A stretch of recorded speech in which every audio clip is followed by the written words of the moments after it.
Ice cream lovers, welcome to 2026. Welcome to Scoop School. Steve Christensen's my name.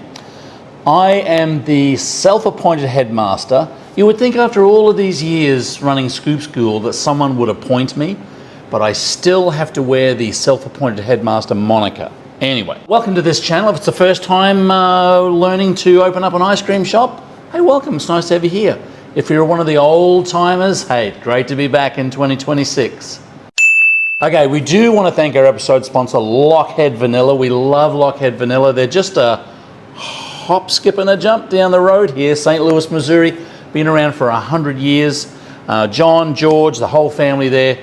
Thank you very much for episode sponsorship. Okay, now we've spoken a lot over the years on this channel in class about vanilla, use of vanilla, origins of vanilla.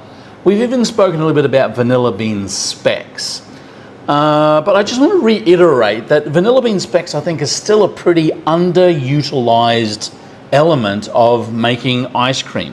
So down here I have these beautiful, moist Madagascar bourbon, pure vanilla beans. Folks like Lockheed Vanilla, other vanilla people get them in. They are basically cut up into small sections and they're put in this basically for want of a better word, a large vat. And you've got this process of alcohol that basically is drawing the extract or the flavor out of the beans. The beans, when they come in and when they're fresh, are quite oily. So you need that beautiful alcohol to just pull all of that beautiful flavor out of the beans. Now, at the end of the process, you've got this, we've got Tahitian vanilla here. We've got a little bit of Indonesian vanilla here, and you get the extract or the liquid that you and I are using in our ice cream products. But what happens is, after the process, these beans become what they call fully extracted. And I'm not going to say they're flavorless, but pretty well all of the flavor has been extracted out of the beans. And again, they're cut up in small pieces. So what do you do with that? Well, you could throw them away.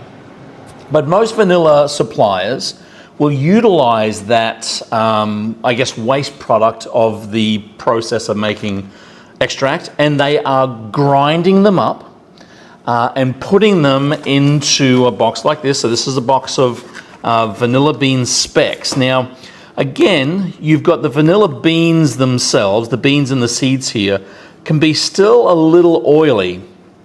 So the white that you're seeing in here is a carrier. Generally sugar, but sometimes there are other things. These are seeds that are fully extracted, meaning that there's no flavor left in these specks whatsoever, vanilla bean seeds, specks. And so you're using this in your ice cream.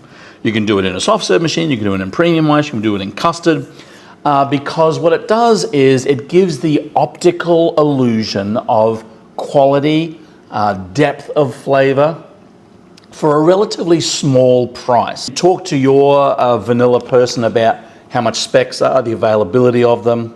You can follow the link down below and talk to Lockheed about it.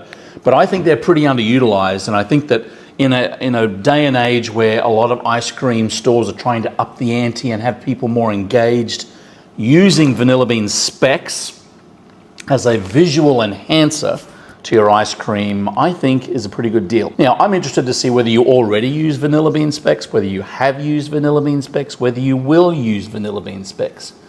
And have you seen that where, have you worn wigs? Will you wear wigs? When will you wear wigs? That's one of my favorites. When will you wear wigs? Have you used vanilla beans? Will you use vanilla beans? When will you use Vanilla Bean Specks in your ice cream? Let us know down below. Again, the Lockheed folks are down there as well. Appreciate their episode sponsorship. Looking forward to working with you in 2026 to get some great content out there, help you be more successful in your current ice cream business, or help you get into the business. We do classes, we do consulting, we do a whole bunch of stuff here. Scoopschool.com. Keep on scooping. See you in the next one.